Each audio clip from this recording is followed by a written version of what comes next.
give a written voting thing. Ellen, will you please report of the number of shares represented at the meeting? On December 21st, 2018, the record date fixed by the Board of Directors for determining the shareholders entitled to vote today, there were 1,380,746 shares of common stock of the corporation outstanding. I have a list of the shareholders who were of record as of that date, certified by the corporation's transfer agent, Equinity Trust Company. I also have an affidavit certifying the completion of the mailing of the notice of this meeting, the proxy card, and the 2018 annual report, along with a prepaid postage return envelope to the shareholders. Proxies representing 1,243,845 shares of common stock entitled to vote at this meeting have been filed.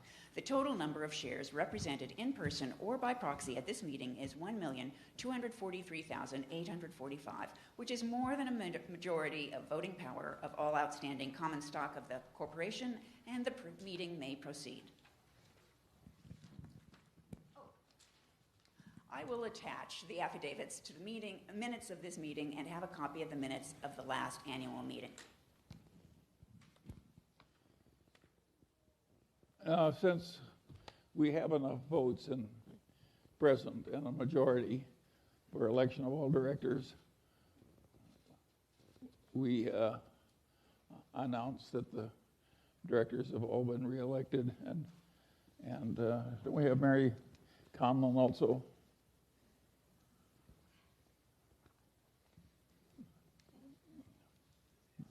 We have one new director, right? Mary Conlon, will you raise your hand for the...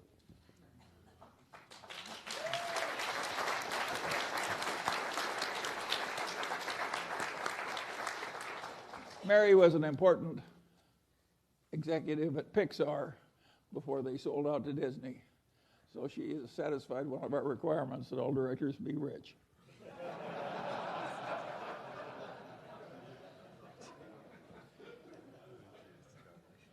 We also like them young and good-looking, but we failed everywhere else. I announced that all those people are now elected as directors, and we now have to approve this amendment to the bylaws, which accomplishes all that. The third proposal is the election of the sixth director. That's Mary Conlon, and that's just happened. And the people of the Inspector of Elections has evaluated the votes, and everybody has a majority. And I won't go into minor differences in the voting because I usually end up badly off. The audit committee of the board has selected Square Milner LLP as our accountants, and we need to ratify that selection. And that's happening too as the proxies are voted. The Inspector of Election has tabulated the votes, and there are enough votes to do all that, and all those formal matters have now been done. Jerry, is there anything else I'm supposed to do? That's it, Charlie. It was very burdensome. So many of you have come from such great distances, I'm going to speak briefly on a number of topics that may interest you. And then I'm going to take questions. It's amazing the number of people at the meeting of the little Daily Journal Corporation, which after all is a pretty small operation.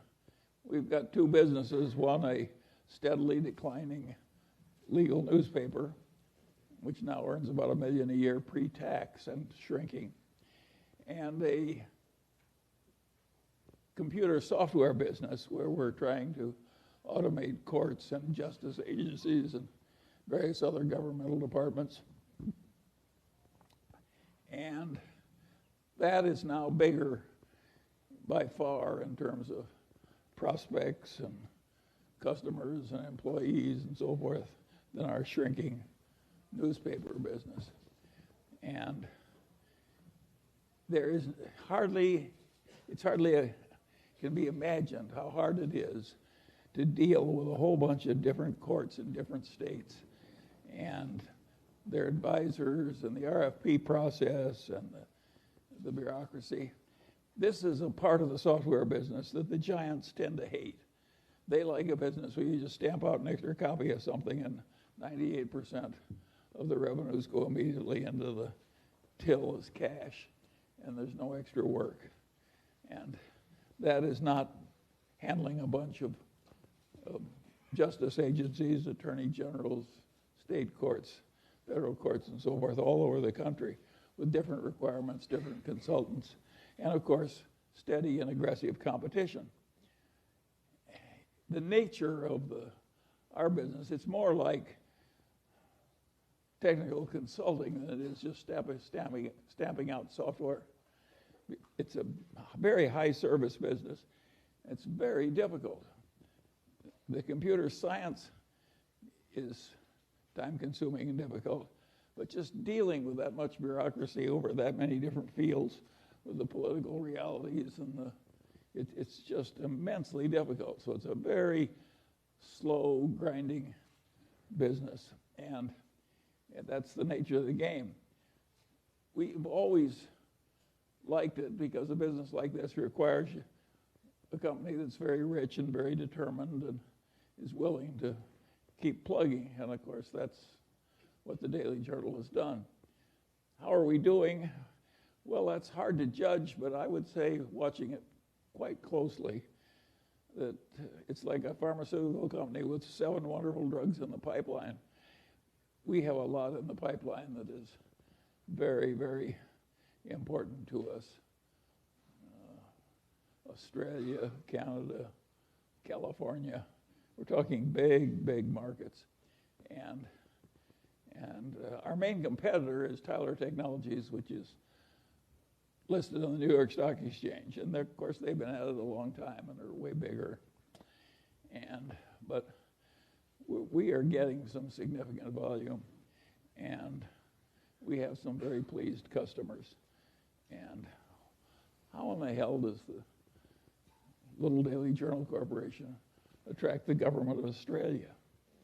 Australia is a big place, but I've gotten to love the Australians, and I think it's going to succeed in Australia mightily. And so it takes a long time, and it's hard work, and it's also very difficult work. Not everybody can do this. Just the mass of complexity. We would never be where we are if we didn't have Jerry Salzman to do everything he's done over the last 10 years. Anybody else would have failed at this. Now, Jerry is 80, and he and I have one thing in common. We both use canes. When I'm not in a wheelchair, I use a cane. And so the idea of taking on the whole world when the chairman is 95 and the vice chairman is 89 and the chief executive that does all the work is 80 and uses a cane, it's a very peculiar place that you people have come a long way to. What the hell are you thinking about? It's weird. And what's happened, of course, is that we're standing a bit for some combination of basic morality and sturdy common sense. And it's amazing how well Berkshire Hathaway and the Daily Journal, for that matter, have succeeded with nothing more than basic morality and sturdy common sense. But of course, when people talk about common sense, they mean uncommon sense. Every time you hear that somebody has a lot of common sense, it means he's got uncommon sense. And it is much harder to have common sense than is generally thought. Let me give you an interesting example. In the investment world, it involves an enormous amount of high IQ people trying to be more skillful than normal. You can hardly imagine another activity that gets so much attention. And weird things have happened. And years ago, one of our local investment counseling shops, a very big one, they were looking for a way to get an advantage over other investment counseling shops. And they reasoned as follows. we've got all these brilliant young people from Wharton and Harvard and so forth, and they work so hard trying to understand business and market trends and everything else. And if we just ask each one of our most brilliant men for their single best idea, then created a formula with this collection of best ideas, we would outperform averages by a big amount. And that seemed plausible to them because they were ill-educated. That's what happens when you go to Harvard and Wharton. And so they tried it out, and of course it failed utterly. So they tried it again, and it failed utterly, and they tried it a third time, and it also failed. And of course what they were looking for is the equivalent of the alchemists of centuries ago who wanted to turn lead into gold. They thought if you could just buy a lot of lead and wave your magic wand over it and turn it into gold, that would be a good way to make money. Well, this counseling shop was looking for the equivalent of turning lead into gold, and of course it didn't work. I could have told them, but they didn't ask me. Now, the interesting thing about this situation is that this is a very intelligent group of people that's come from all over the world. You've even got a lot of bright people from China, where people tend to average out a little smarter. And the issue is very simple. It's a simple question. Why did that plausible idea fail? Just think about it for a minute. You've all been to fancy educational institutions. I'll bet you there's hardly one in the audience who knows why that thing failed. That's a pretty ridiculous demonstration I'm making. How can you not know that? It's one of the main activity of America. It's an obvious and important failure. Surely we can explain it. You have to have stayed awake in your freshman college courses to answer that question. But if you ask that question at a Department of Finance, at a leading place, the professors wouldn't answer it right. Now, I'm going to leave you that question because I want you perplexed. And now we'll go on to another issue. But that's one you should be able to answer. It shows how hard it is to be rational on something very simple. How hard it is, how many kind of crazy ideas people have and they don't work. You don't even know why they don't work, even though it's perfectly obvious if you've been properly educated. And by the way, my definition of being properly educated is being right when the professor is wrong. Anybody can spit back what the professor tells you. The trick is to know when he's right and when he's wrong. That's the properly educated person. And of course, they're frequently wrong, particularly in the soft sciences. In fact, if you look at a modern elite institution, it's fair to say that a lot of the faculty are a little crazy. It's so left-wing now in the humanities. And it's very peculiar. And that's another thing. Why should 90% of the college professors in the humanities be very left-wing? I leave that question for you, too. But it happens. And another issue, of course, that's happened in the world of stock picking, where all this money and effort goes into trying to be rational, is that we've had a really horrible thing happen to the investment counseling class. And that is, these index funds have come along and they basically beat everybody. And not only that, the amount by which they beat everybody is roughly the amount of cost of running the operation and making the changes in investments. So you have a whole profession that is basically being paid for accomplishing practically nothing. This is very peculiar. This is not the case with bowel surgery or even the criminal defense bar and the law or something. They have a whole profession where the chosen activity they've selected, they can't do anything. Now, in the old days, the people in the profession always had some of this problem. And they rationalized as follows. We are saving our clients from the insurance salesman and the stockbroker, the standard stockbroker that serves the active trader. And they were saving people from the life insurance salesman and the hustling stockbroker who liked active trading. And I suppose in the sense that the investing class is still saving those people from an even worse fate.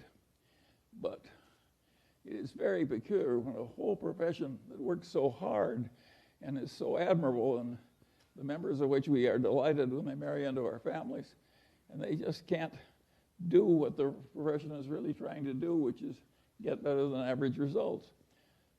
How is that profession handling this terrible situation as index investing gets more and more popular, and including by a lot of fancy places? Well, I'll give you a very simple answer. They're handling it with denial. They have a horrible problem they can't fix, so they just treat it as non-existent. This is a very stupid way to handle a problem. Now, it may be good when you're thinking about your own death, which you can't fix, and just denial all the way to the end. But in all the practical fields of life, this problem thoroughly understood is half solved or better coped with. So it's wrong to have all these people in just a state of denial and doing what they've always did year after year and hoping that the world will keep paying them for it, even though an unmanaged index is virtually certain to do better. It's a very serious problem. And think of how much New York, say, needs a flow of money from finance. Think what would happen to Manhattan if there weren't any fees for investment management or trading spreads and so on. And so it's a weird situation. And of course, it's unpleasant. Big investment counseling shops some of them shrink and some go out of business. And the value investors, of course, who many of I know because we came from that tradition, the value investors who are honorable are quitting. Boom, boom, boom. And what worked for them for years stopped working, and they're honorable people, they just quit. And they're also rich. So it makes it easy. But those who aren't rich have a hell of a problem. And it costs about $50,000 to say in Manhattan to send your kid to preschool, non-deductible. And that's just the start of an endless procession of years of vast expense. So if your game is money management, you have a serious problem. And I don't have any solution for this problem. I do think that index investing, if everybody did it, won't work. But for another considerable period, index investing is going to work better than active stock picking, where you try and know a lot. Now, at a place like Berkshire Hathaway or even the Daily Journal, we've done better than average. And now there's a question, why has that happened? Why has that happened? And the answer is pretty simple. We tried to do less. We never had the illusion we could just hire a bunch of bright young people and they would know more than anybody about canned soup and aerospace and utilities and so on and so on and so on. We never had that dream. We never thought we could get really useful information on all subjects, like Jen Kramer tends to have. And we always realized that if we worked very hard, we could find a few things where we were right, and that a few things were enough, and that was a reasonable expectation. That is a very different way to approach the process. And if you had asked Warren Buffett the same thing that this investment counseling did, give me your best idea this year, and you just followed Warren's best idea, you would find it worked beautifully. But he would, trying to know the whole, he would give you one or two stocks. He had more limited ambitions. I had a grandfather who was very useful to me, my mother's grandfather, and he was a pioneer, and he came out to Iowa with no money but youth and health, and took it away from the Indians. He fought in the Black Hawk. He was a captain in the Black Hawk Wars, and he stayed there, and he bought cheap land, and he was aggressive and intelligent and so forth. And eventually, he was the richest man in the town and owned the bank and and highly regarded, and a huge family, and a very happy life. And he had the attitude, having come out to Iowa when the land was not much more than $1 an acre, and having stayed there until that black topsoil created a modern, rich civilization in some of the best land in the world. His attitude was that in a favored life like his, when you were located in the right place, you just got a few opportunities if you lived to be about 90. And the trick in coming out well was seizing a few opportunities that were your fair share that came along when they did. And he told that story over and over again to the grandchildren who hung around him all summer. And my mother, who had no interest in money, remembered the story and told it to me. But I'm not my mother's natural imitator. And I knew Grandpa Hingham was right. And so I always knew from the very first, when I was a little boy, that the opportunities that were important that were going to come to me were few, and that the trick was to prepare myself for seizing the few that came. This is not the attitude they have at a big investment counseling thing. They think if they study a million things, they can know a million things. And of course, the result is almost nobody can outperform an index. Whereas I sit here with my Daily Journal stock, my Berkshire Hathaway stock, my holdings in Lilu's Asian fund, my Costco stock, and of course I'm outperforming everybody. And I'm 95 years old, and I practically never have a transaction. And the answer is I'm right and they're wrong. And that's why it's worked for me and not for them. And now the question is, do you want to be more like me or more like them? The idea of diversification makes sense to a point. If you don't know what you're doing and you want the standard result and not be embarrassed, well, of course, you can widely diversify. Now, nobody's entitled to a lot of money for recognizing that because it's a truism. It's like knowing that 2 and 2 equals 4. But the investment professionals think they're helping you by arranging a diversification. An idiot could diversify a portfolio, or a computer for that matter.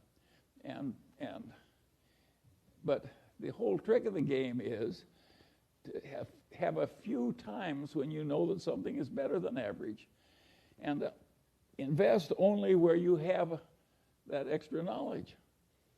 And then if you get just a few opportunities, that's enough. And what the hell does you care? You own 3 securities and J.P. Morgan Chase owns 100. You know, what's wrong with owning a few securities?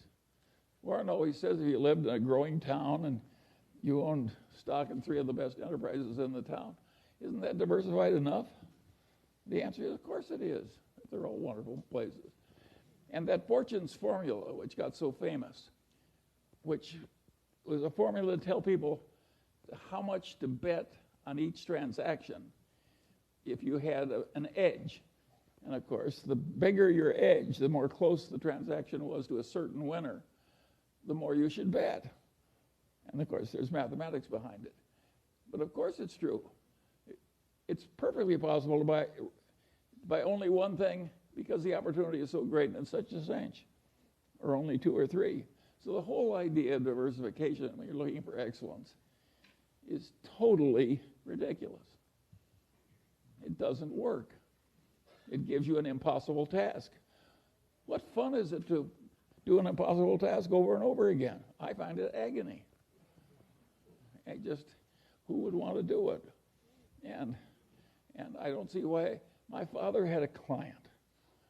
He was a lawyer in Omaha. He had a client whose husband had a little soap company. And the guy died, and my father sold the soap company. This woman was one of the richest people in town in the middle of the Depression. And what she had was a little soap company in a biggest mansion in Omaha's best neighborhood. And they sold the soap company. She had a mansion in the best neighborhood and $300,000. But $300,000 in 1930-something was an incredible amount of money. a little hamburger was a nickel, a big hamburger was a dime, and the all-you-can-eat cafe in Omaha would feed you all you needed to stay alive for 2 bits a day. I mean, 300,000. Well, she didn't hire an investment counselor. She didn't do anything. She's a wonderful old woman. And she just took that and she divided it into 5 chunks. And she bought 5 stocks. I remember 3 of them because I probated her estate. And it was, one of them was General Electric, one was Dow, one was DuPont, and I forget the other 2. And then she never changed those stocks. She never paid any advisor. She never did anything. And she bought some municipal bonds. She never spent her income. And she bought some municipal bonds from time to time with the incomes. By the time she died in the 50s, she had $1.5 million. No costs, no expenses. And I said, how did you decide to do that? And she said, well, she said, I thought electricity and chemistry were the coming things. You just chunked it all in and sat on her ass. I always liked that old woman. My kind of a girl. But it's rare. You know, but if you stop to think about it, think of all the expense and palaver that she didn't have to listen to, and all the trouble she avoided, and 0 costs. And of course, what people don't realize, because they're so mathematically illiterate, is if you make 5% and pay 2 of it to your advisors, you're not losing 40% of your future. You're losing 90%. Because over a long period of time, that little difference causes a 90% disadvantage to you. So it's hugely important for somebody who's a long-term holder not to be paying a big annual toll out of the performance.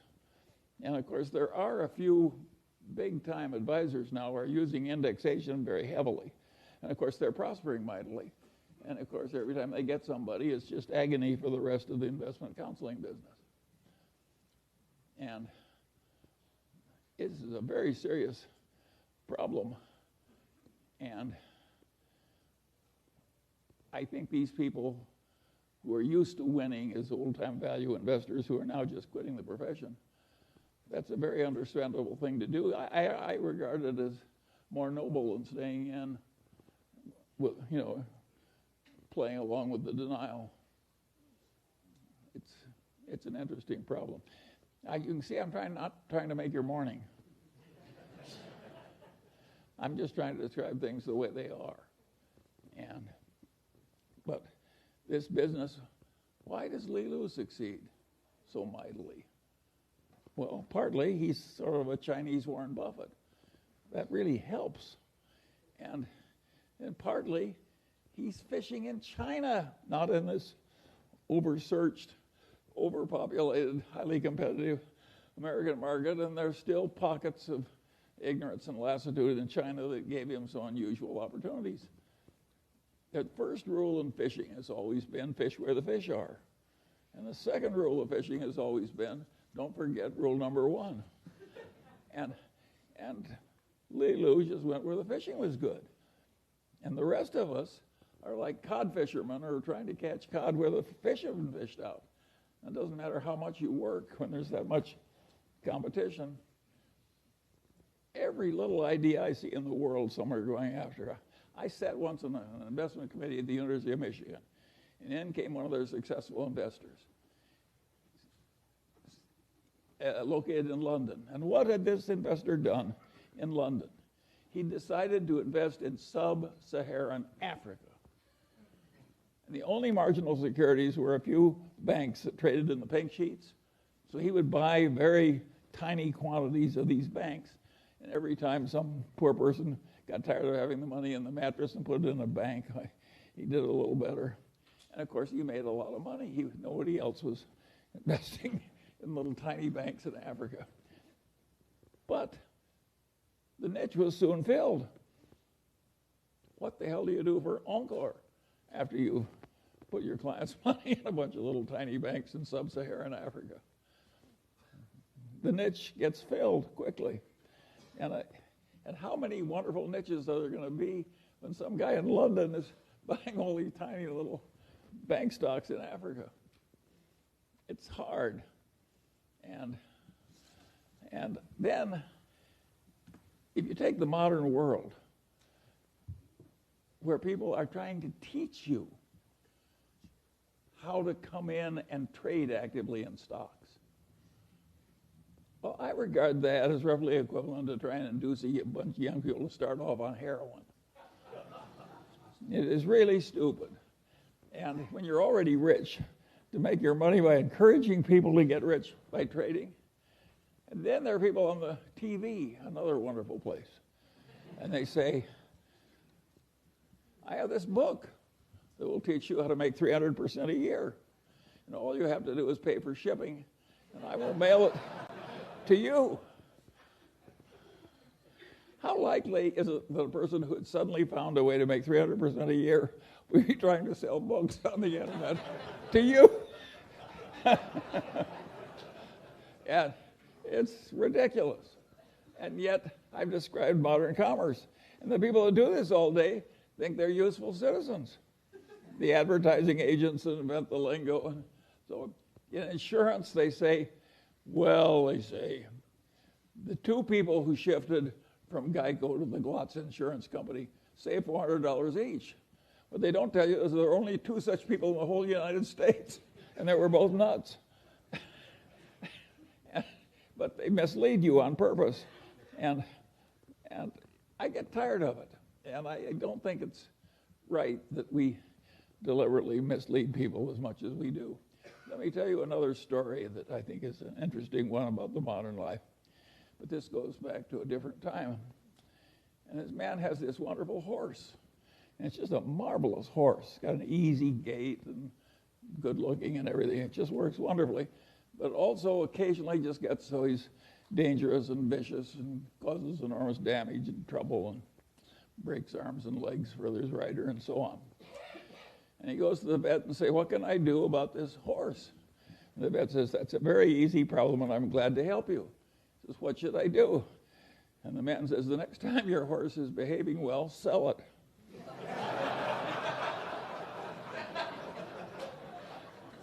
Well, think of how immoral that is. And haven't I just described what private equity has to do? When private equity has to sell something that's really troublesome, they hire an investment banker.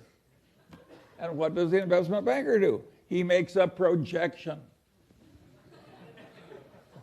You can't, I have never seen such expertise in my whole life as is created in making projections in investment banking.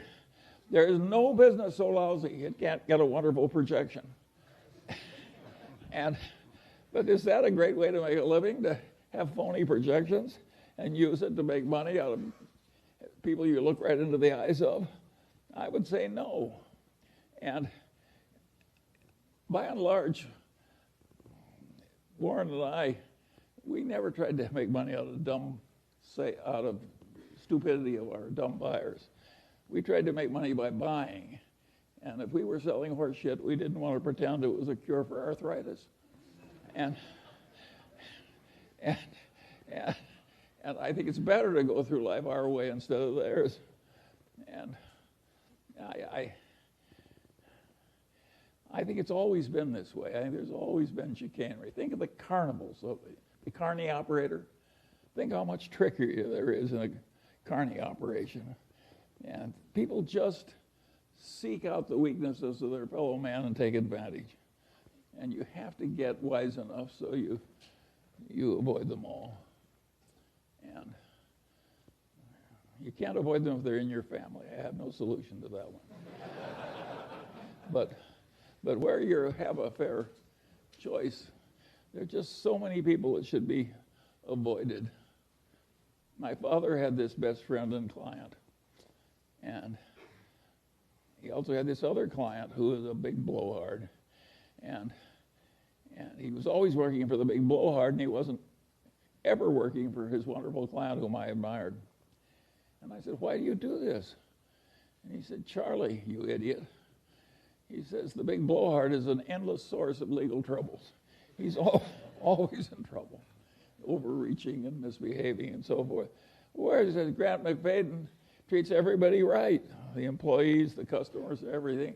And he gets involved with some psychotic, he walks over there and makes a graceful exit immediately. So a man like that doesn't need a lawyer. And my father was trying to teach me something, and it really worked. I spent my whole life trying to be like Grant McFadden. And I want to tell you, it works. It really works. Peter Coffin is always telling me if the crooks only knew how much money you could make by being honest, they'd all behave differently. Warren has a wonderful saying I like. He says, if you take the high road, it's never crowded. and it's worked. Take the Daily Journal Corporation. We made quite a few millions of dollars out of the foreclosure boom because we published legal notices and we dominated the publication of foreclosure notices in the worst real estate depression in the history of modern times.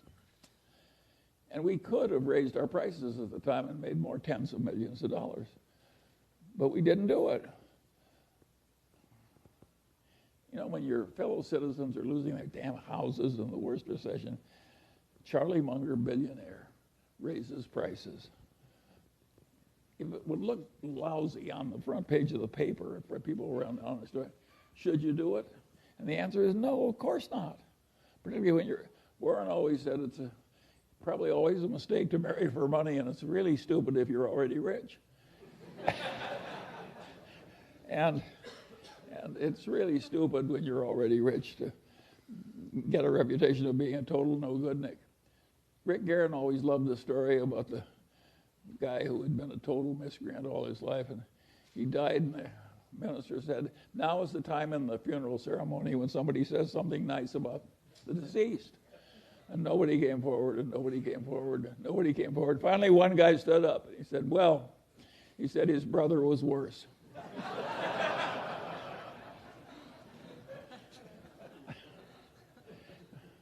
Well, you can laugh, but there are people like that. When Harry Cohn died here, the saying was everybody went to the funeral to make sure he was dead.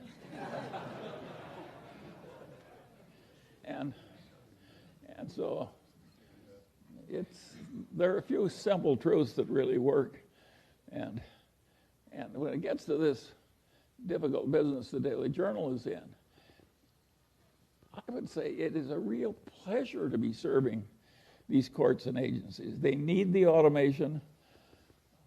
Other people are trying to take advantage of them in ways that we aren't. And we're struggling against the odds, a little tiny company.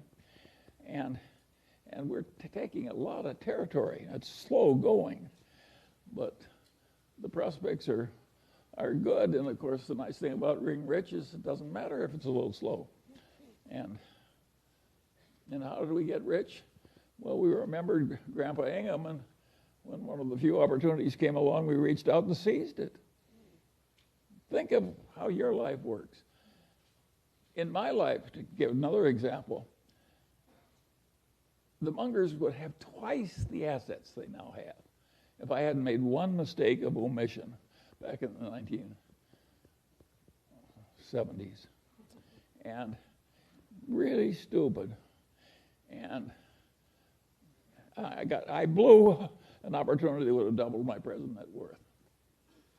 That is a normal life. You get one or two. And how things work out, it's the basis. We all know people that are out married, their spouses are so much better. Think what a good decision that was for them. And what a lucky decision, way more important than money. And a lot of them did it when they were young, they stumbled into it.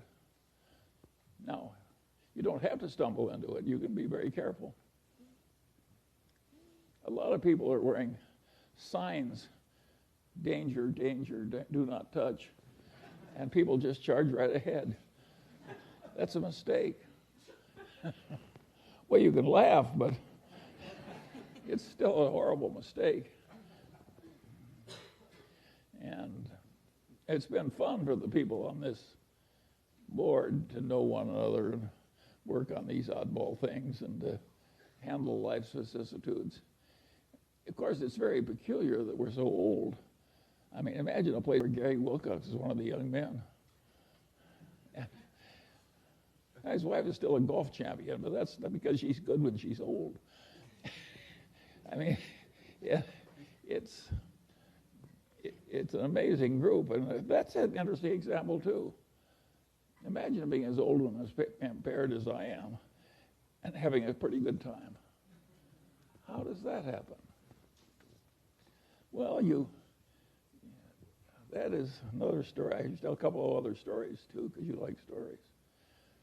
Here's an apocryphal story that is very instructive. A young man comes to visit Mozart.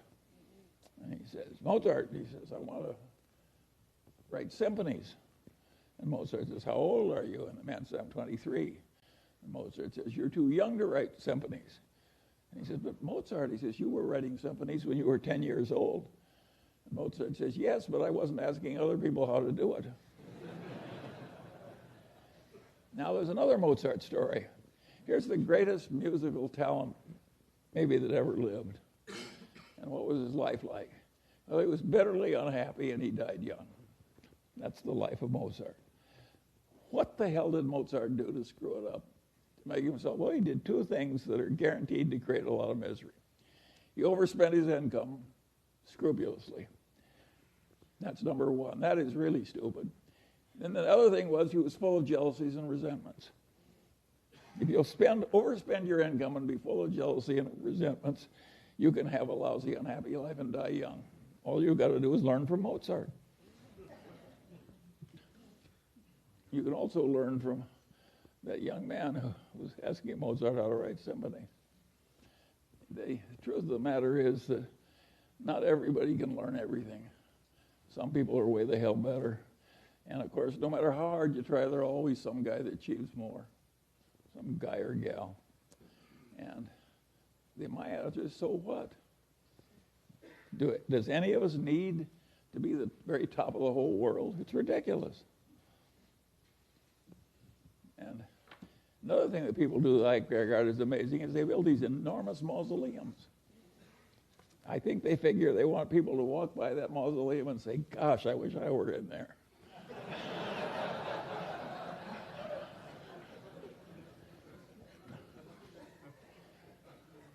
Anyway, you can see we've had some fun as we go along, and it's worked so well, but if you actually figure out how many decisions were made in the history of the Daily Journal Corporation or the history of Berkshire Hathaway, it wasn't very many per year that were meaningful. It's a game of being there all the time and recognizing the rare opportunity when it comes and recognizing that a normal human allotment is to not have very many. Now, there's a very confident bunch of people who sell securities who act as though they've got an endless supply of wonderful opportunities. Well, those people are the equivalent of the racetrack tout. They're not even respectable. It's not a good way to live your life, to pretend to know a lot of stuff you don't know and pretend to furnish you a lot of opportunities you're not furnishing. And my advice to you is avoid those people, but not if you're running a stock brokerage firm. You need them. But it's not the right way to make money. And this business of controlling the costs and living simply, and that was the secret. How much money? Warren and I had tiny little bits of money. We always underspent our incomes, and we invested, and if you live long enough, you end up rich. It's not very complicated. And now there is a part of life which is, how do you scramble out of your mistakes without them costing too much? And we've done some of that too. And if you look at Berkshire Hathaway, think of its founding businesses: a doomed department store, a doomed New England textile company, and a doomed trading stamp company. Out of that came Berkshire Hathaway.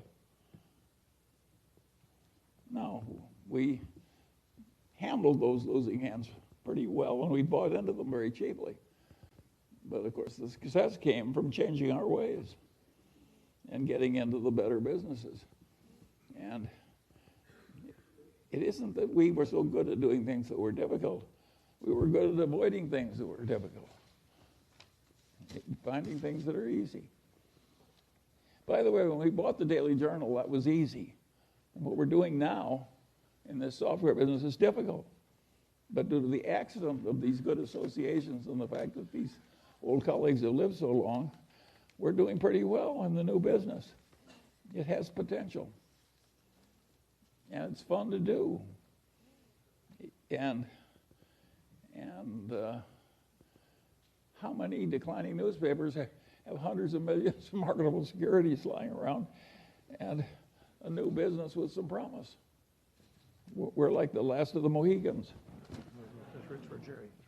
Oh, he's giving it to somebody important. Well, I'll take some questions now.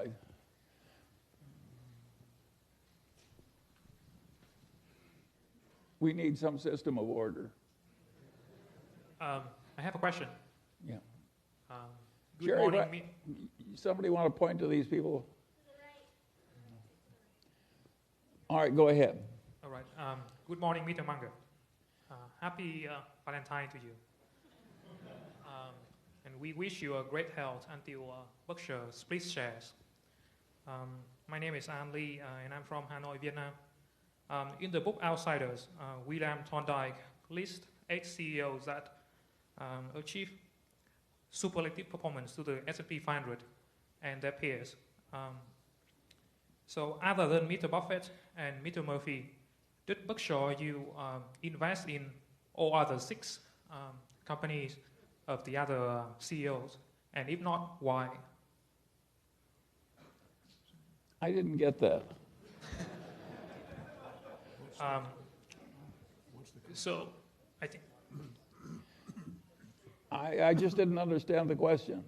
so. Rick, My question is, William Thorndike lists 8 CEOs, and along with them is 8 companies, and 2 of them are Berkshire Hathaway and Capital Cities. So I want to ask that among the other 6 companies, did Berkshire you invest in them at one time? And if you don't invest, if you didn't invest in one of the other 6 companies, what are the reasons for that? Well, I can't answer that question. I don't know the other 6 companies. But I would say, generally speaking, as things have gotten tougher, we've been better at sitting on our ass with what we have than we have in buying new ones. It's been hard to buy new ones. We haven't bought a whole company of any size since we bought the truck stop operator. So if you're having trouble at the present time with anything, join the club. Good morning. Yeah. Could you please comment on proposed legislation in Washington to restrict or tax share buybacks? To tax whom? What? Share buybacks. Oh. Well,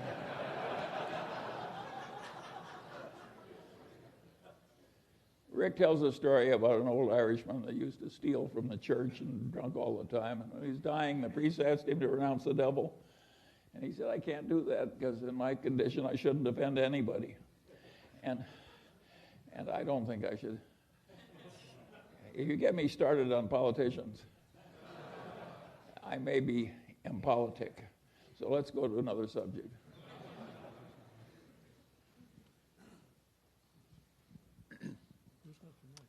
Hi, Mr. Munger. Thank you for taking our questions today. My name is Paul Smith from Los Altos.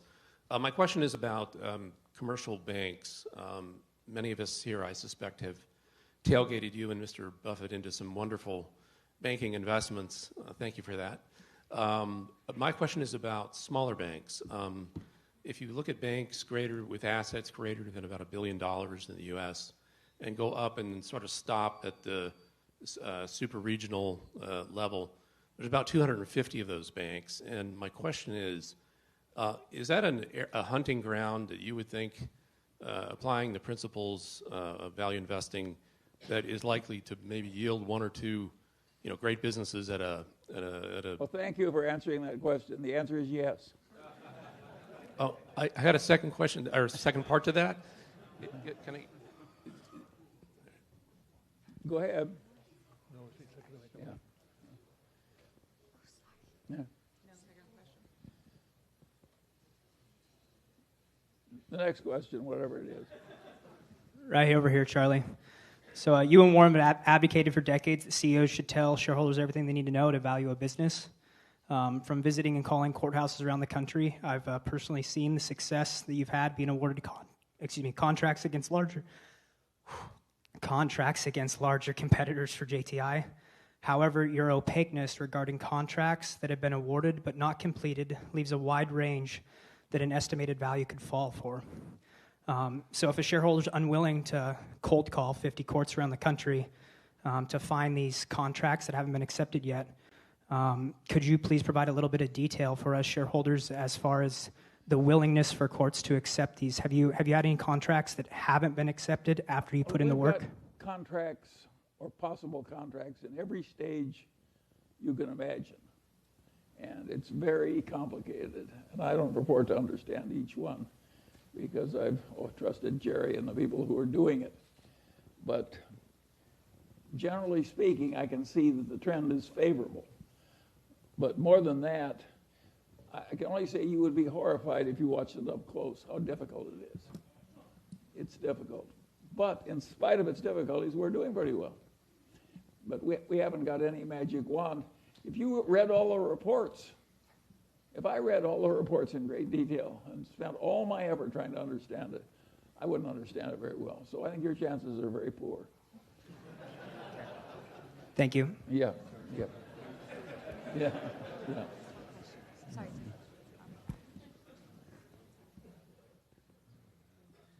Thanks. Charlie, Yeah. one of my favorite lines from you is you want to hire the guy with the IQ of 130 that thinks it's 120, and the guy with an IQ of 150 who thinks it's 170 will just kill you. You must be thinking about Elon Musk.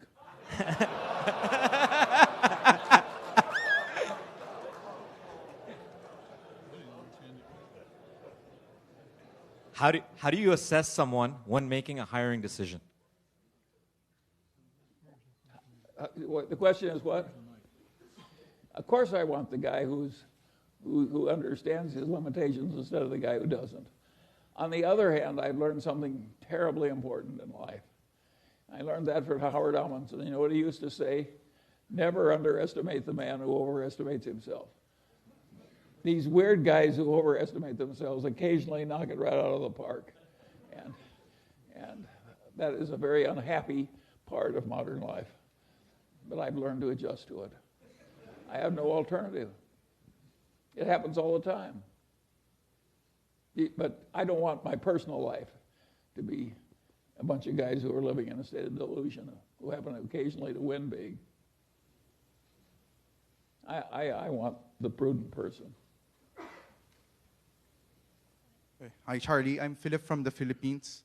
Early part of your talk, you mentioned about Li Lu. What did you see in him versus other investors in China? Because in his biography, it looks like he's more of an outsider. And how similar or different he is versus Ted Combs or Ted Weisler. And can you comment, because last year you gave an interview with him in China. Is there any reason why you gave that interview last year? Well, I did it because he asked me.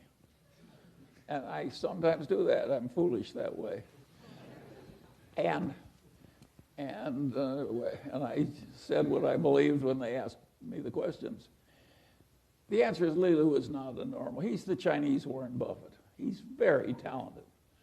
And of course I've enjoyed backing him. But it's interesting that way.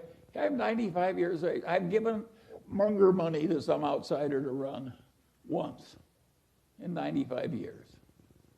And it's Li Lu, of course, who's hit it out of the park. It's very remarkable, but it's also pretty picky. And of course, once I've got Li Lu, if I'm comparing to him, who else am I going to pick? And by the way, that's a good way to make decisions, and that's what we do. If we've got one thing we can do more of, we're not interested in anything that's not better than that. That simplifies life a great deal. Because there aren't that many people better than Li Lu. So I just sit. It's amazing how intelligent it is to spend some time just sitting. A lot of people are way too active.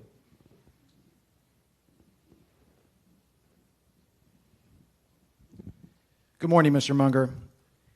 You said in the past that you expect the U.S. to adopt a single-payer health care system, or Medicare for all, the next time that Democrats control all three branches of government. I do, yes. What will this mean for health insurers, hospitals, and medical device companies?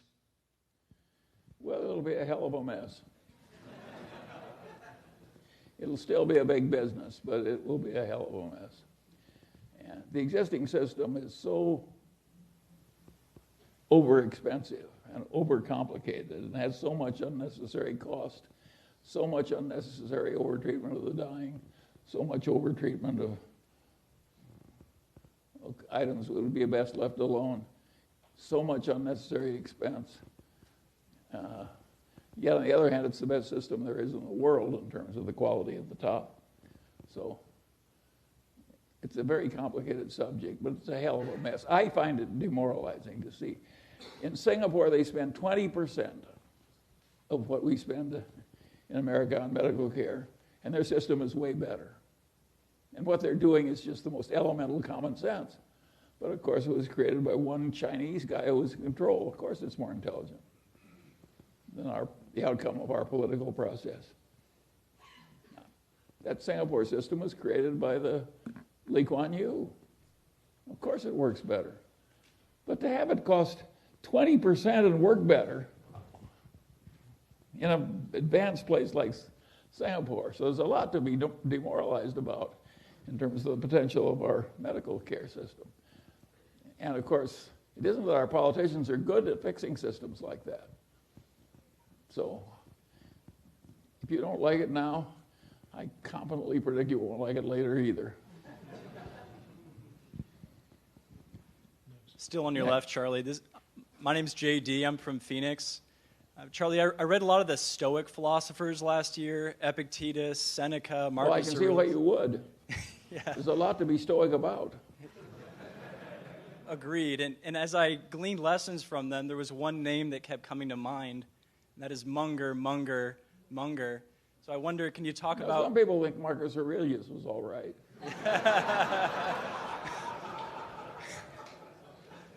Can you talk to me about the influence that the Stoics had on you and some of your lot. favorite advice from them? A lot have had a lot on me, including Epictetus, who started as a slave. No, I like those old Stoics. And part of the secret of a long life that's worked as well as mine is not to expect too much of human nature. It's almost bound to be a lot of defects and problems. And to have your life full of seething resentments and hatreds, it's counterproductive. You're punishing yourself and not fixing the world. Can you think of anything much more stupid than trying to fix the world in a way that ruins yourself and doesn't fix the world? It's pretty stupid. I just don't do it. I have a rule for politicians, and it's a Stoic rule. And I quit claiming to use it. This worked so well for me. I always reflect that politicians are never so bad you don't live to want them back. When I was young, the California legislature was full of small-time insurance brokers and lawyers looking for an unfair advantage. And they were being entertained with restaurants and with prostitutes and bars by racetracks and liquor distributors and so on and so on. Fade in, fade out. We have a different kind of a legislature now. I just want all those old crooks and lobbyists and prostitutes back.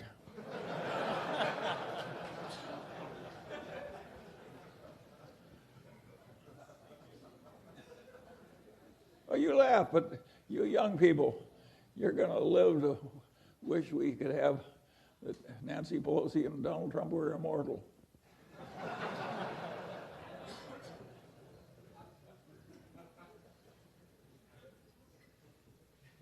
Good morning, Mr. Munger. Raj Brahma from the San Francisco Bay Area. We all know you're an avid reader.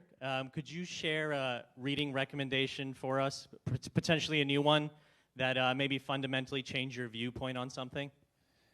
Well, there are very few 95-year-olds that are changing their viewpoint on things.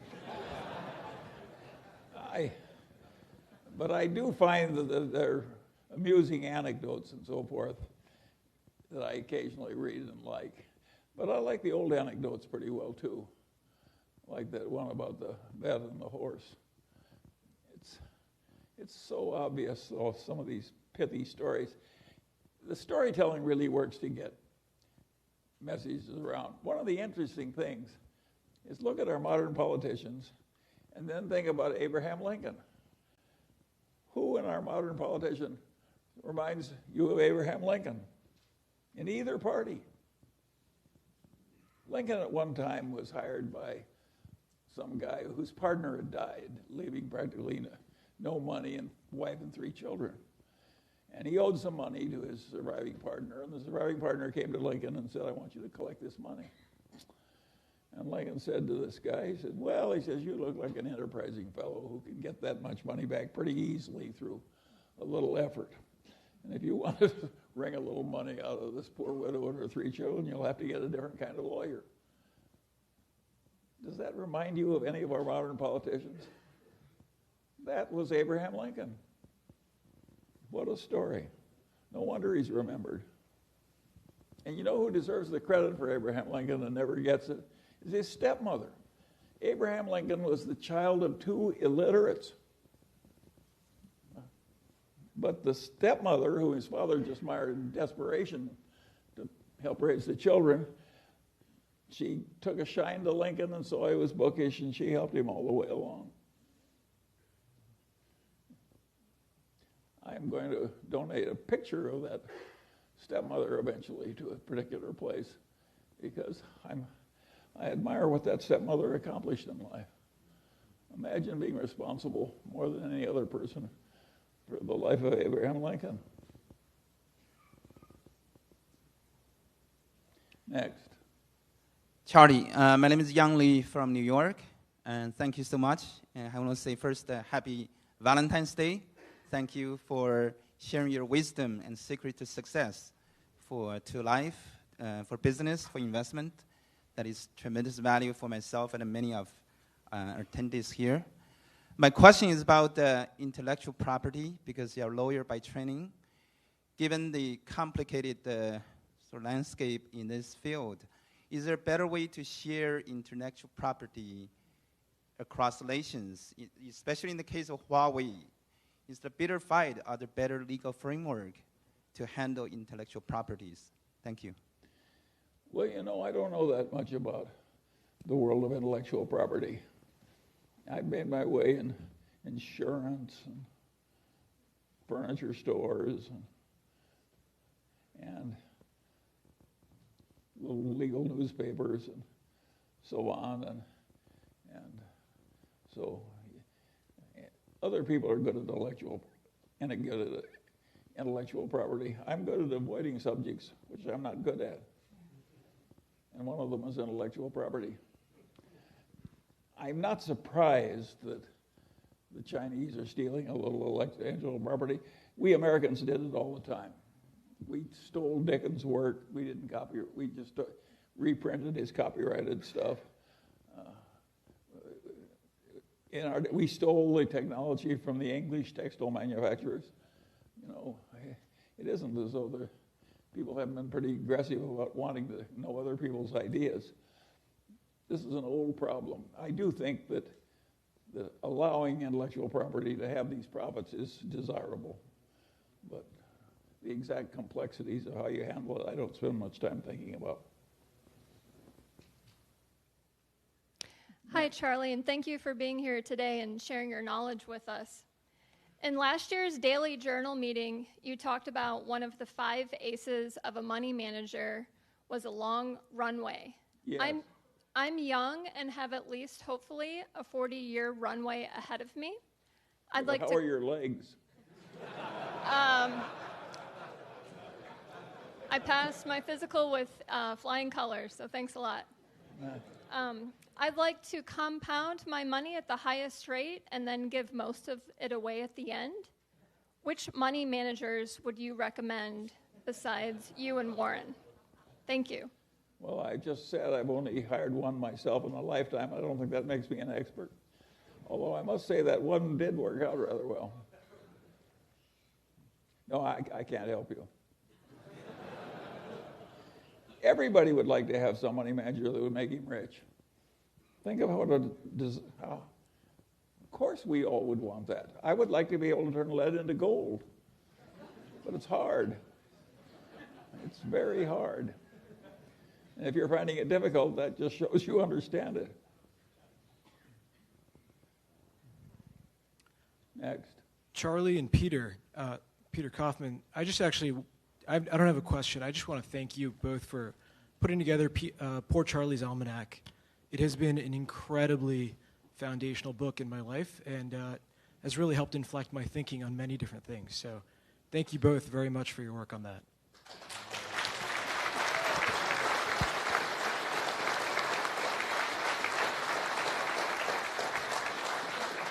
Well, it was Peter Kaufman's idea. He did the whole damn thing. And he paid for it himself, being a rich and eccentric man. And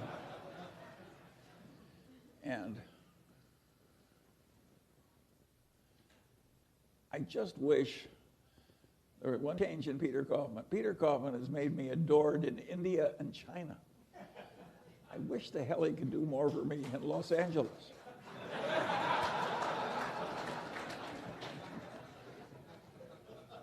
The Chinese version of Poor Charlie's Almanac has been pirated enormously in China, totally pirated. But the legal sales are, 340,000 or something. Peter's made me very popular in China, but he does nothing for me in Los Angeles.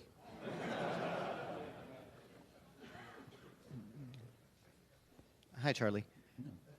Question for you over here. You've paraphrased Ben Graham in saying that good ideas are wonderful, but you can suffer terribly if you overdo them. How do you balance that against the risk that you potentially forego an opportunity altogether or are late to enter into an opportunity for fear of that materializing? Well, the problem is thoroughly understood as half solved. The minute you point out there's a big tension between good ideas that get overdone so much they're dangerous and good ideas that still have a lot of runway ahead. Once you have that construct in your head and start classifying opportunities into one category or the other, you've got the problem half solved. You don't need me. You've already figured it out. You've got to be aware of both potentialities and the tensions. Hi, Charlie. Yeah. My name is Jason, here from Toronto, Canada. And in your letter on Berkshire's past and future, you wrote about the principles that have made Berkshire successful over the years. My question is, why is it that Berkshire's organizational principles as a holding company have not been copied more by others, given its incredible success and track record? Thank you. Well, it's a good question. I think the main reason is it looks impossible. If you were in Procter & Gamble, with its culture and its bureaucracy, and you sat down and figured, how can I make Procter & Gamble more like Berkshire Hathaway? It would go immediately to the too hard pile. It's just too hard. There's too much momentum. But you raise, by your question, a very interesting thing that deserves more attention than it gets. One of the reasons that Berkshire has been so successful is there's practically nobody at headquarters. We have almost no corporate bureaucracy. You have a few internal auditors who go out from there and check this or that. But basically, we have no bureaucracy. Having no bureaucracy is a huge advantage if the people who are running it are sensible people. Think of how poorly all of us have behaved in big bureaucracy, even though we have a lot of talent, because we couldn't change anything. So bureaucracy has a standard bunch of evils and a standard bunch of stupid wastes and so forth. And avoiding it is hugely important. And of course, the tendency of successful places, particularly successful governmental places, is to have more and more bureaucracy. And of course, it's terribly counterproductive. And of course, the bureaucracy, the individual bureaucrats, they're benefiting from more assistance, more meetings, more this, more that. So what looks like poison to us from the outside, because the decisions are so terrible, looks wonderful for them. It's opportunity. And I've just described the great tragedy of modern life. Modern life creates successful bureaucracy, and successful bureaucracy breeds failure and stupidity. How could it be otherwise? That's the big tension of modern life. And some of these places that go into a stupid bureaucracy and fire a third of the people and then the place works better, they're doing the Lord's work, but you wouldn't think so if you were working there. But there's a lot of horror and waste in bureaucracy, and it's inevitable. It's as natural as old age and death. With that cheerful thought, I can go on to the next one. Hi, Charlie. My name is Frank. At this moment right now, I'm researching what makes partnerships successful, such as you and Warren. And in particular, I'm researching personality psychology. I was wondering what your thoughts are on that, if you have any. Thank you. Well, yes, I'll tell you what makes a partnership successful. Two talented people working well together. Of course, that works better.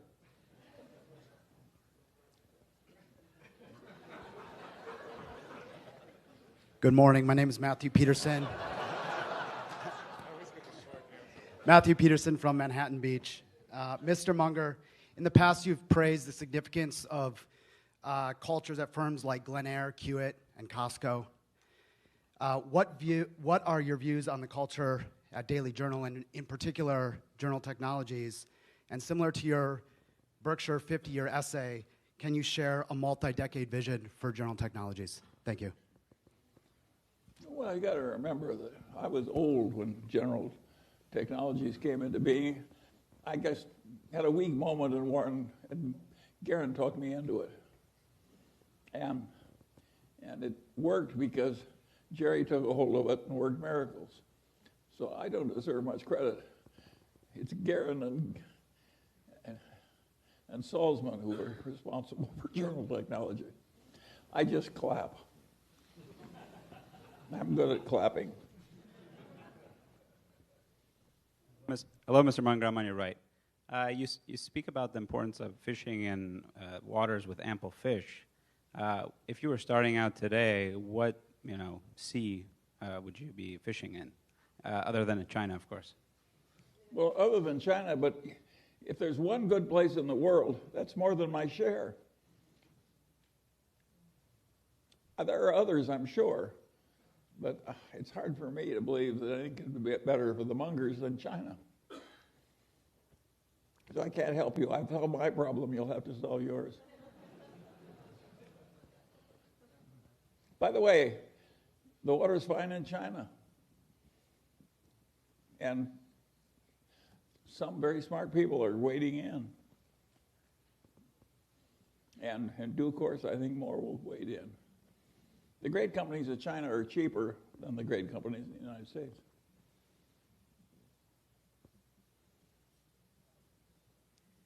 Hi, Mr. Munger.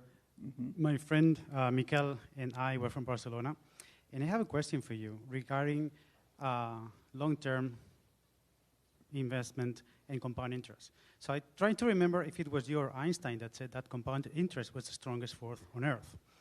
And in the last few years, with the very low interest rates out there, it's been difficult to find opportunities for having a long-term compound interest-based strategy.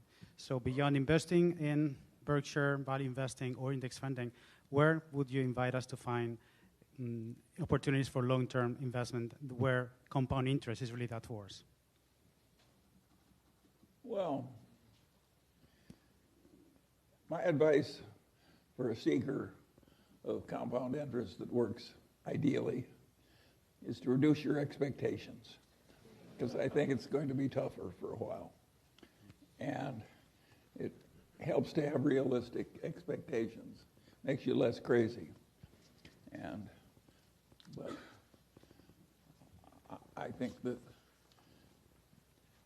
they say that common stocks from the aftermath of the Great Depression, which was the worst in the English-speaking world in hundreds of years,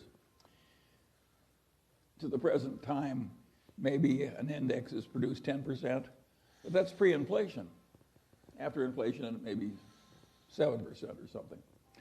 And the difference between 7 and 10 in terms of its consequences are just hugely dramatic over that long period of time. And if that 7 in real terms that may have been achieved starting in a perfect period through the greatest boom in history, starting now, it could well be 3% or 2% in real terms. I mean, it's not unthinkable you'd have 5% returns and 3% inflation or some ghastly consequences like that. And so the ideal way to cope with that is to say if that happens, I can have a happy life. Because why shouldn't you be happy in spite of the fact that the civilization wasn't quite as easy as it was for my generation? And now beyond that, when it gets more difficult, how should you do it? Well, the answer is because it's going to be very difficult, you should work at it. And if all that gets you is 6% for a lifetime of work instead of 5%, you should be cheerful about it. If you want to hit it out of the park easily, you should talk to Jim Cramer.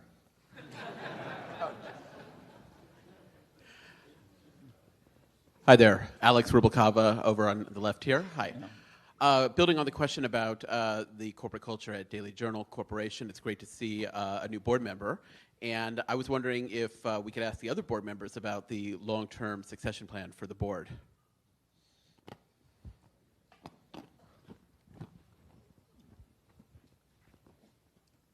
I don't think we want to go to another speaker.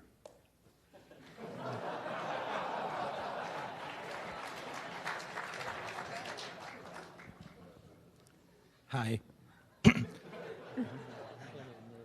I'm curious, has the Berkshire Hathaway equity portfolio outperformed the S&P over the last 5 or 10 years?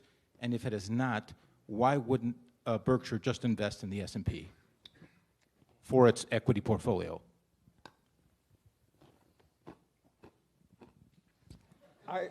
I think Warren, was after all a mere boy of 89, thinks that Berkshire can do a little better than the S&P.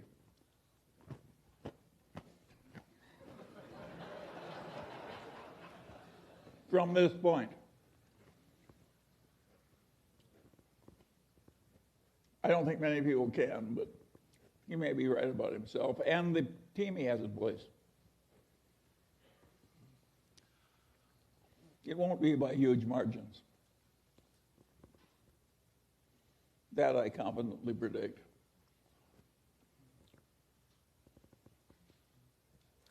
Hi, Mr. Munger. Andrew Pogue over here on your right. Just a question on how you think about downside protection and how do you know when to exit an investment? Well, you're not talking to a great exiter. My Berkshire I bought in 1966.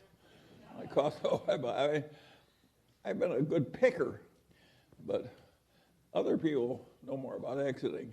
I'm trying never to have to exit. So you're talking to the wrong. I think there's working styles of investments that work well with constant exits. It just hasn't happened to have been my forte. So I'm no good at exits. I don't like even looking for exits. I'm looking for holds. Think of the pleasure I've got from watching Costco march ahead. Such an utter meritocracy, and it does so well. Why would I trade that experience for a series of transactions that made me a little... First place, I'd be less rich, not more, after taxes. In the second place, it's a much less satisfactory life than rooting for people I like and admire. So I say find Costco's, not good exits.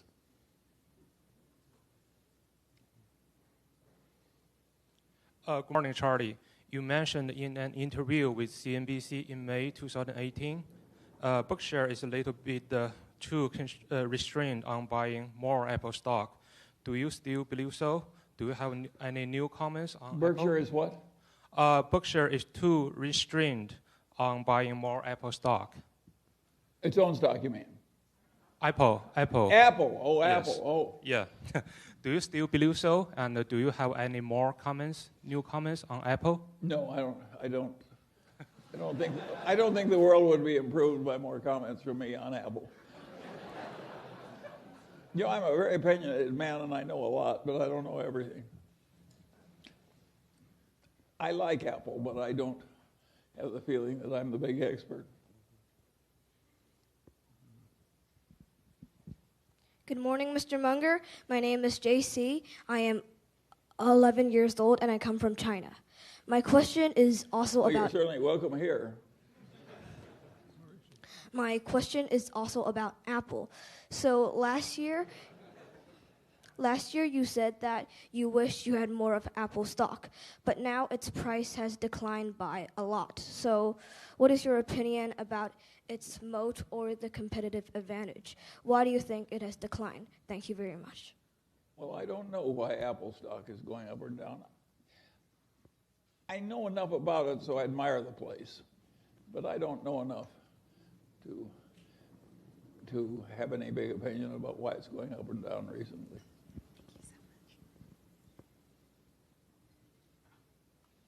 Part of our secret is that we don't attempt to know a lot of things. I have a pile on my desk that solves most of my problems. It's called the too hard pile. And I just keep shifting things to the too hard pile. And every once in a while, an easy decision comes along and I make it. That's my system. Everything was the too hard pile, except for a few easy decisions which I make promptly. Hi, Charlie. Sam from Chicago on your left. When you're assessing the quality of a business, do you place more emphasis on quantitative metrics such as return on invested capital or qualitative ideas like brand strength or quality of management? Well, we pay attention to qualitative metrics and we also pay attention to other factors. Generally, we like to pay attention to whatever is important in the particular situation, and that varies from situation to situation. We're just trying to have that uncommon sense I'm talking about. And part of our uncommon sense is just to refer a lot of stuff to the too hard pile.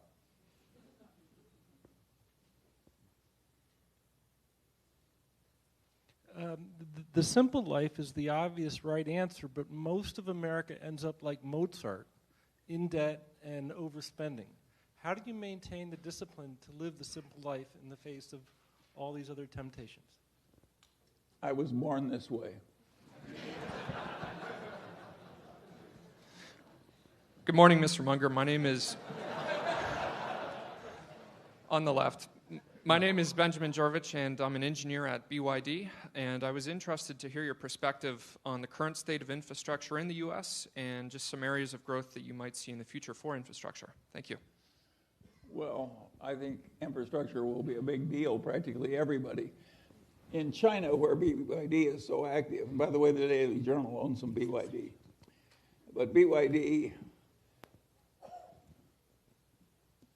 is going to be huge in electric vehicles. They're already huge, and they're going to be much more huge. And then they're going to be huge in monorails, which is also a business whose time has come. And they're also huge in these lithium batteries, and the lithium batteries are being improved and materially improved. And the place is full of fanatics. And by the way, they're a big supplier to Apple and Huawei.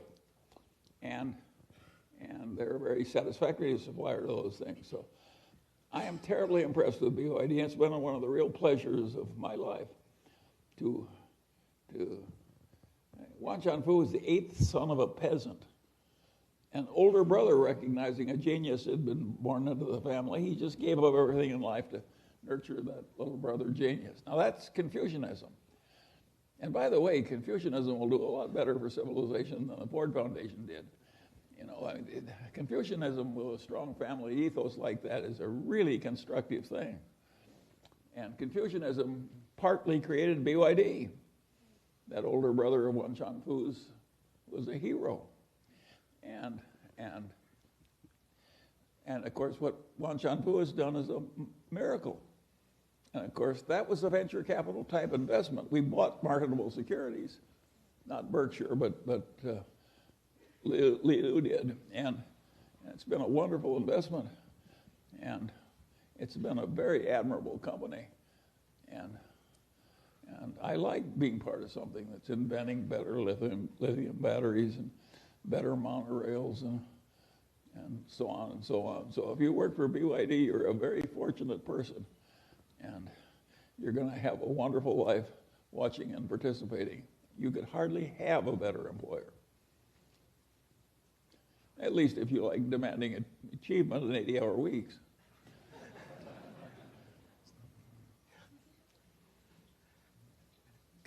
Hi, Mr. Munger. Thank you for taking all of our questions. You mentioned earlier that when you had an opportunity to raise prices, you didn't want to raise them during the Great Recession because it didn't seem right for Charlie Munger to be raising prices on people that were losing their houses.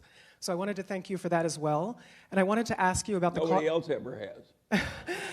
I wanted to ask you about the causes of the Great Recession, specifically the credit ratings agencies. In your 24 standard causes of human misjudgment, I think they hit them pretty much all. The Pavlovian Association, denial. You're right about that. The financial behavior in our leading financial institutions was inexcusably awful. And when other people were making money in a disreputable, stupid fashion, everybody piled in because they didn't want somebody else to be making money and they're not participating. The standards in lending, the standards in managing, it was disgusting intellectually, disgusting morally, and of course it caused a whirlwind that could have taken the whole civilization down into a Great Depression. And that's a pretty major sin. And none of those people has been punished. It's unusual. I agree so thoroughly with Elizabeth Warren, but I think it was wrong to have that big a mess and have nobody punished. Mr. Munger, I've written a blueprint for a nonprofit credit ratings agency. I'm not going to ask for your money because I understand you're invested in Moody's and you probably do not want to give money to a nonprofit that's going to spend some time possibly criticizing Moody's ratings. But I'd love to get your feedback. It's only 10 pages. I'll hand it to your people after the event. Thank you. What is the feedback on? The feedback on a blueprint that I've written for a nonprofit credit ratings agency. It would be a verifier of ratings issued by Moody's. That is a very... Things that far out I usually leave to other people. You know, and not because Berkshire Hathaway owns a big chunk of one of the credit rating agencies, but I can see why the existing situation would draw your concern. But there's some human problems I don't want to bother with. And you have just produced one. But you're right, it wasn't perfect. Hi, Mr. Munger. My name is William Andresian, down the middle. I'm a student at the University of Southern California, and my question relates to the country's national debt. We've just recently passed $22 trillion, and our debt to GDP is above 100% now, at a time when our GDP may be near a peak and interest rates may be rising. And it seems to me that politicians seem fine running a deficit because they won't be there when the crisis comes, and consumers are happy to take a deficit because it's better to consume now than tomorrow. My question is, do you think that there's something we can do about this, and if so, what should be done? Or is human psychology such that until the crisis is upon us, it's hard to imagine anything gets done? Thank you so much. Well, that's a very interesting question. The whole science of economics had no idea 15 years ago that it would be possible to print money on the present scale and get so awash in internal debt as we have. And certainly in a place like Japan, which is way more extreme, nobody dreamed that was possible. And the people who did dream it was possible, and they were few, they would not have predicted 20 years of stasis in spite of everything the Japanese did, which was very extreme. There's a lot that's peculiar in what we're doing, and eventually, if you try and solve all your problems by printing money, there'll be some disaster. And when it's coming and how bad it will be, nobody knows. Nobody dreamed 15 years ago we could do as much as we have now with as little bad consequence. And so Churchill used to say that Clement Attlee had a lot to be modest about. Well, that's the way I feel about the economics profession. They have a lot to be modest about. They thought they knew a lot that turned out not to be so. And there was a Greek philosopher that said, no man steps in the same river twice. The river is different the second time he comes in, and so is the man. And that's the way with economics. It's not like physics where the same damn principles are going to apply. You do the same damn thing at a different time and you get a different result. It's complicated. And of course you're raising a very important question. And of course, nobody really knows the answer. Who knows how much of this we can get by with? My personal bet is that these democracies will eventually borrow too much and cause some real troubles. I don't know when. Hi, Charlie. I'm Jonathan Lowe. I'm from Shenzhen, China. I do have a quick question. Basically, a lot of people ask you about how you determine what investment or deal to do, and you tell people that you can do this fairly quickly. My question is, how do you tell, like, for example, when you look at your money manager or a management company that you're investing in, if they have the right character or the right integrity, how long does that take you to do that, and what are some traits that you look for? Thank you. Well, now that I find Lulu, I don't look for anybody else. So I'm the wrong person. What are my chances I'm going to get somebody better than Lulu? So it's very easy for me. What you need is a Lulu, and I don't know how to get you one. Hi, Charlie. My name's Julia LaRoche. Last year, we saw a record amount of share repurchases, and now we're hearing rhetoric out of Washington, D.C., specifically legislation to curb stock buybacks. What's your take on stock buybacks, and do you think politicians should be telling companies what to do? Thank you so much. Well, generally speaking, I'm restrained in my enthusiasm for politicians telling corporations what they should do. But I will say this. When it was a very good idea for companies to buy back their stock, they didn't do very much. And when the stocks got so high priced that it's frequently a bad idea, they're doing a lot. Welcome to adult life. This is the way it is. But it's questionable at the present levels whether a lot of it is smart. Was Eddie Lambert smart to buy back so much shares of Roebuck? No. And there's a lot of that kind of mistake that's been made. Hi, Charlie. My name is Neil Gonta. I'm a 20-year-old from Kansas, and similar to your Mozart anecdote, I wanted to ask you, what advice would you have for someone my age looking to live a long, successful life like yourself? Well, I haven't had that much success changing any of my children. And I don't think I can give helpful advice to a perfect stranger. It's hard to improve the next generation. And the standard result is going to be mediocre. And some people are going to succeed, they're going to be few. That's the way human significance is allotted. Human significance will always go to the few. There's no way of creating enough human significance to meet the demand. And I think personal discipline, personal morality, good colleagues, good ideas, all the simple stuff. I'd say if you want to carry one message from Charlie Munger, it's this. If it's trite, it's right. All those old virtues they all work. Hi, Charlie, in the center in the back.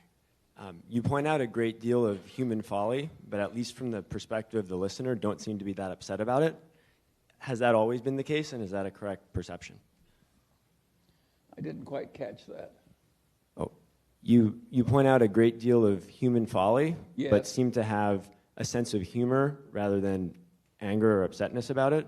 Is that a correct perception, and has that always been the case for you? It's a very correct perception. It's my system. I've copied it from the Jews. I saw it worked well from them, and it was my natural inclination anyway. And so, yeah, no, yeah, humor is my way of coping. Hi, Charlie. My question is, what is your proudest accomplishment in life and why? I don't have a single accomplishment in life that I'm all that proud of. I set out to try and have more uncommon sense than most. Pretty limited objective. And I'm pleased I did as well as I did in that game. And if I had to do all over again, I think it would be a lot harder. I think part of my success was being born in the right place in the right time. So I'm not particularly proud of success that came from being born in the right place at the right time. I'm pleased, but not proud. Thank you for your time. Mr. Salzman, I have a question for you. I was wondering if you could please comment on how Journal Technologies implements the invariant strategy principles, things like trust, getting employees to go all in, positive sum, and win-win relationships. Thank you very much. Gary, that's a simple question. How do you solve the problems of God? Yeah. First of all, you have to deal with each individual, because each individual, each employee, each independent contractor that we have to work with, each client is different. And so you have to relate to their specific circumstance. You do not handle it because it's in a checklist or something.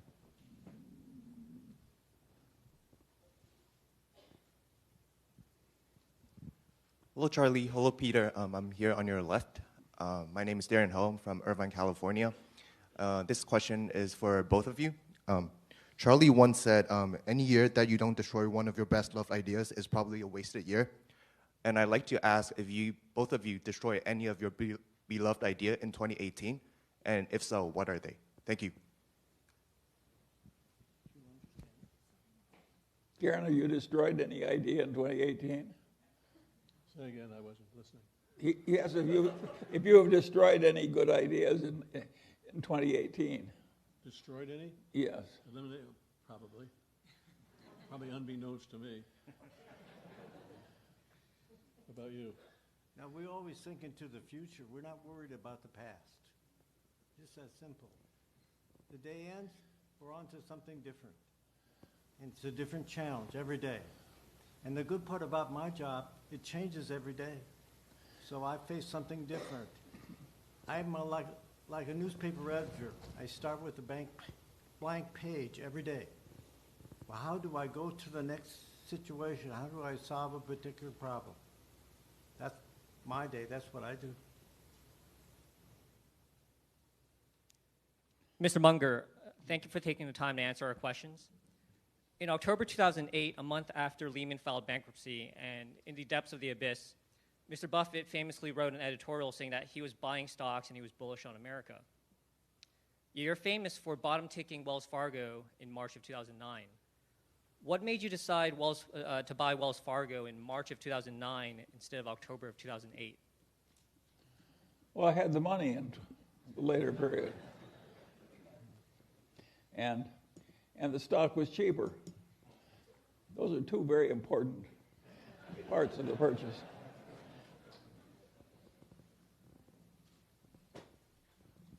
Hi, Charlie. My name's Jordan. I'm from Canada.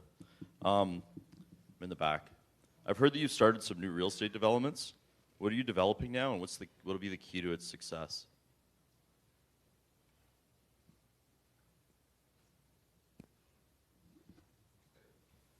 didn't catch that either. Can you hear me? Oh, real estate. That you've started some new real estate developments? No, I bought some apartment houses. Bought apartment houses? For my grandchildren. I heard about Seemed like building. a good idea at the time. What's the key to their success then? The apartment house is doing well. By the way, that phrase, it seemed like a good idea at the time, came to me from a man I knew many years ago. In 5 minutes between trains, he managed to conceive an illegitimate child by somebody he met in the bar car. And my father was asked by the young man's father, he had a nice wife and 3 children, what on hell were you thinking about? And you know what the young man said? It seemed like a good idea at the time.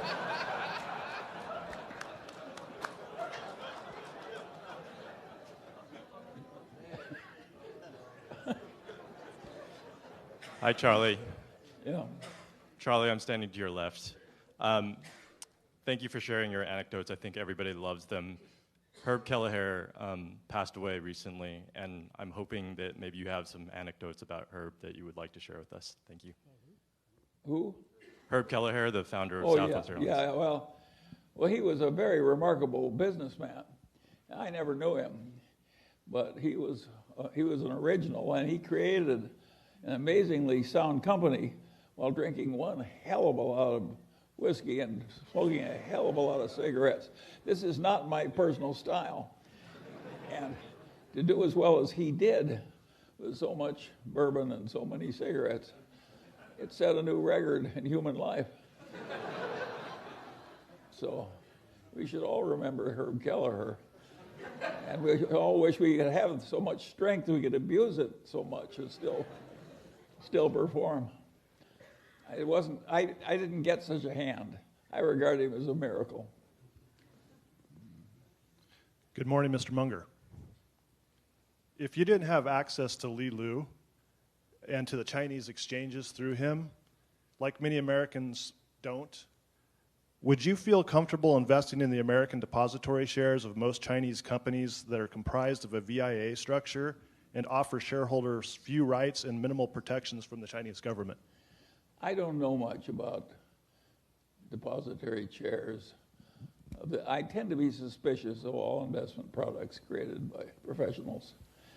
And I tend to go where nothing is being hawked aggressively or merchandised aggressively or sold aggressively. So you're talking about a world in which I don't even enter. So I can't help you.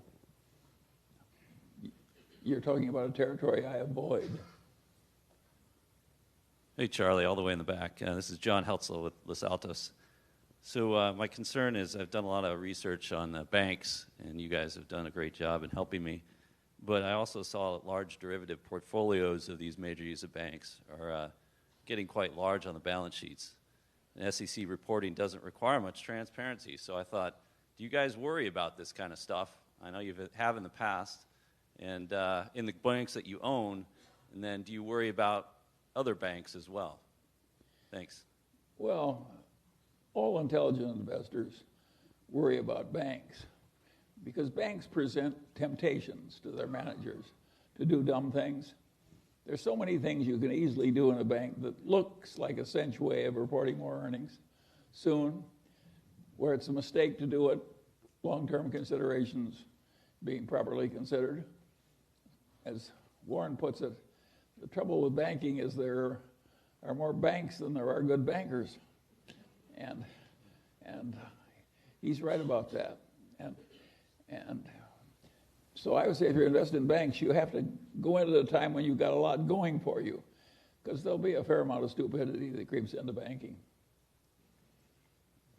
Hi, Charlie. Jason from San Francisco. When you don't have the luxury of picking your negotiation counterparties, what's your best recommendation for dealing with somebody who not only won't negotiate rationally, but will also criticize you for trying to negotiate rationally? You're talking about a situation I try and solve by avoidance. If I could solve that problem, I'd have a line around the block I mean, you wouldn't be able to squeeze in here. Everybody who has an insoluble problem with a difficult person, think of what we'd all do to solve that one. I'm afraid I don't have a solution to that one. Avoidance is my principal method. Hello. Hello, Mr. Munger, I'm on your left. I'm Zoe Chen from Taiwan. Thank you for sharing everything so generously, and you do sound very Confucians. And happy Valentine's Day. I have two questions for you. The first one is, both you and Mr. Buffett worked in Buffett's grandpa's grocery store at teenage years. And do you think early real world and early working experience gave you a strong advantage over other people in this investing profession? Could you elaborate on it? Absolutely. And the Just second as question, I was able to learn from my dead great-grandfather, when I was a little boy, what I learned at a very young age, when I was just a kid, I could see some of the adults around me were nuts, and yet they were very talented. I could see how much irrationality there was in very talented people. And so I got interested in seeking out the patterns and understanding why it happened and learning tricks to cope and so on. And I did that when I was a little kid. And of course it helped me. Who is not helped by an early start in a promising activity? And what activity could be more promising than diagnosing stupidity? Hey, Charlie, on your left, what level of discount would you be applying to potential investments today? Thank you. Well, generally speaking, I think the professional investors today have to accept less than they were used to getting under different conditions. Just as an old man expects less out of his sex life than he had when he was 20. Yeah. Hello, Mr. Munger. I want to come back to the William Thorndike books, and I now have the list of the 8 companies. It is General Dynamics, Berkshire Hathaway, the Washington Post, DCI, Capital Cities, Teledyne, General Cinema, and Ralston Purina. I know that Berkshire Hathaway have the long-term investment in Washington Post and Capital Cities, and have been invested in companies of John Malone, but why Berkshire did not have long-term investment in General Dynamics, Teledyne, General Cinema, or Ralston Purina? We did have a huge investment in General Dynamics for a long time, and we made an enormous amount of money with it. After the defense business contracted, nobody else was willing to sell anything except General Dynamics, which kept selling at higher and higher prices. And Warren noticed that. We had a huge position in General Dynamics and made a fortune. We always admired the founder of Teledyne, who was a genius, Henry Singleton. But we admired him from afar. We never invested. It was just one of many mistakes of omission. Hi, Charlie. Cameron Hamidi from San Diego. I was happy to see you at this meeting, turn 90, now you're 95, and I hope you think you're happy, think about it the way I feel.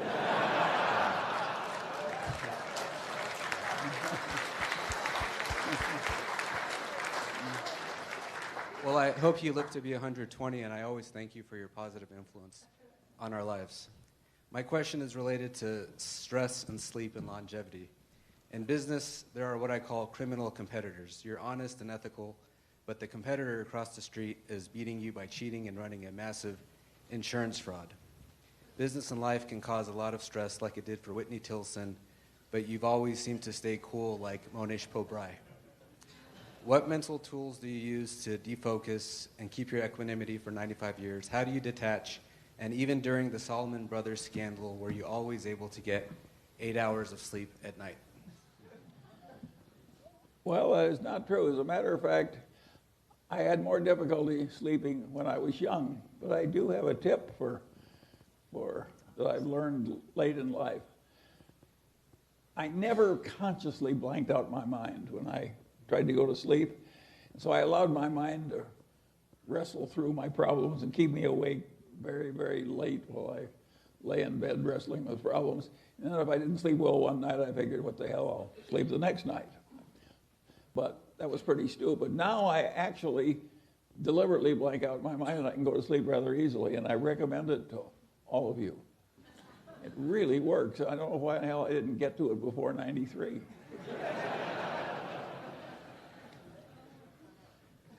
Hi, Charlie. Thank you for your answers. You gave Robert Cialdini 1 share of Berkshire for writing Influence and a $20,000 check to Atul Gawande for writing a New Yorker article on healthcare. I apologize for any mispronouncements. Are there any other writers you gave something to for their writing or ideas? I've forgotten, but there aren't many. Atul Gawande is a very remarkable position and person, and so is Cialdini. And so I do that kind of weird stuff occasionally, but I don't do it all the time. I'm proud of those two, by the way. Hi, Charlie. Ian Spockwith from Virginia.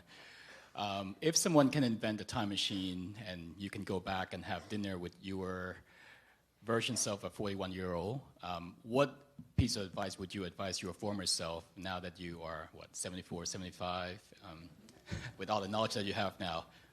Thank you. Well, I'd avoid that one mistake of omission that cost me half of the net worth I would now have if I'd been smarter. I mean, we can all go back and make some decision better. But it's the nature thing, you're going to blow one occasionally. My general idea is there's no point in fretting too much about what you can't fix. And it's a big mistake to fill yourself with resentments and hatreds and so on. And it's such a simple idea, but so many people ruin their lives unnecessarily. It's like, envy is such a stupid thing to have, because you can't possibly have any fun with that particular sin. Who in the hell ever had any fun in envy? What good could envy possibly do for you?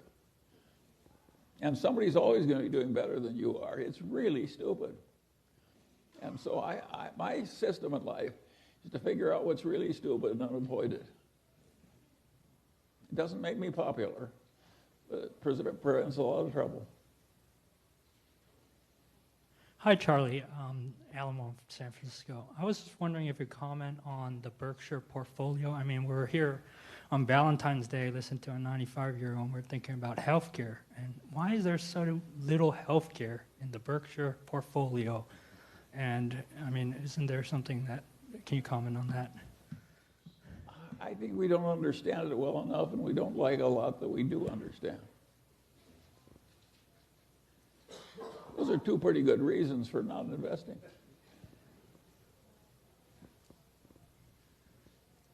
Hi, Charlie. This is Sridhar from San Francisco Bay Area. There are a lot of companies in my region which I read. They kind of produce a winner-take-it-all style of outcome. Do you have any thoughts on such kind of business models? Have you seen it in the 50s and 60s, and any thoughts? Well, I didn't quite get that. Are you investing in India or where? No. These are companies which produce a winner-take-it-all type of outcome. Yes. Do you have thoughts on what... What's ideal if you can find one in advance and predict it accurately? It's perfect. Winner take all. It's obviously perfect. What do you think are the limitations? It's very difficult to models? do because everybody's looking for the same thing.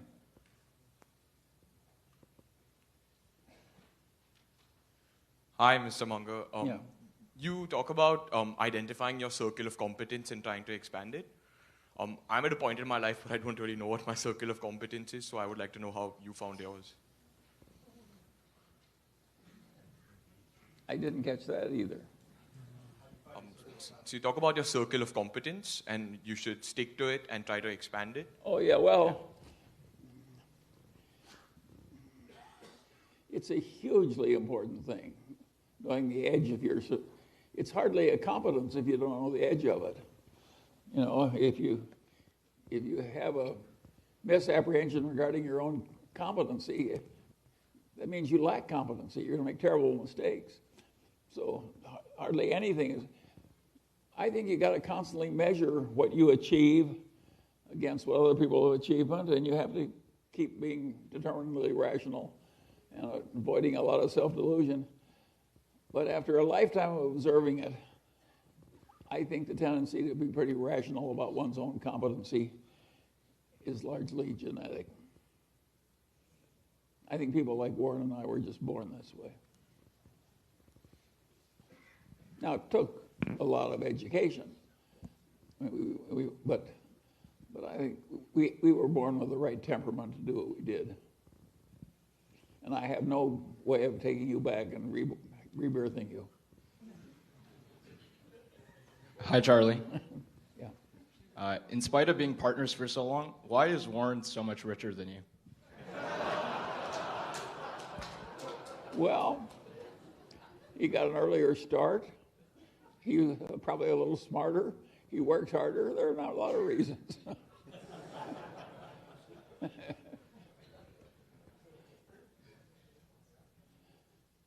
Why was Albert Einstein poorer than I was?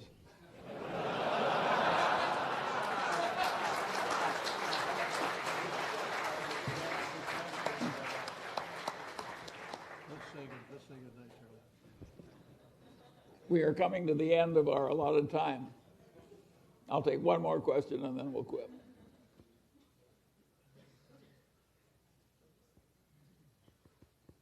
Making a good one. We're through.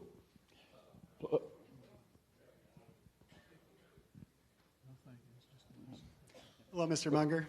I'm Richard Lewis from Culver City. You've been very positive on the investment prospects of China, and you've said that most of Americans are missing out on China. What do you think we're missing, and what should we be aware of when we invest in China? Thank you. Well, what you're missing is that there's more opportunities there than there is here. And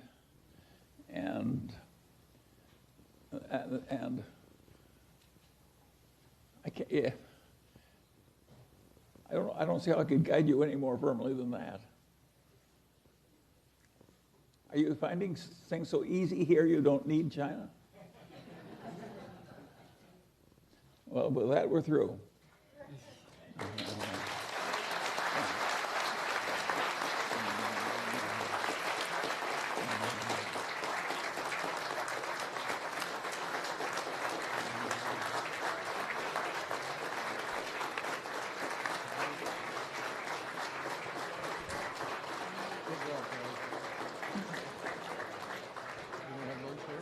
Yeah. Thank. Oh, yes, they're yours. I'm taking some. Thank you all for attending the Daily Journal shareholder meeting this year. We welcome you all back for next year.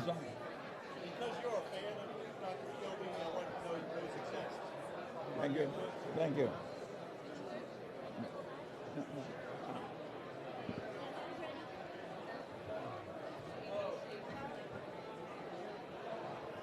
Got enough, Charlie? Yeah, we are. Yes? Yeah. Okay. I have to leave you. Yes, you can have all you want.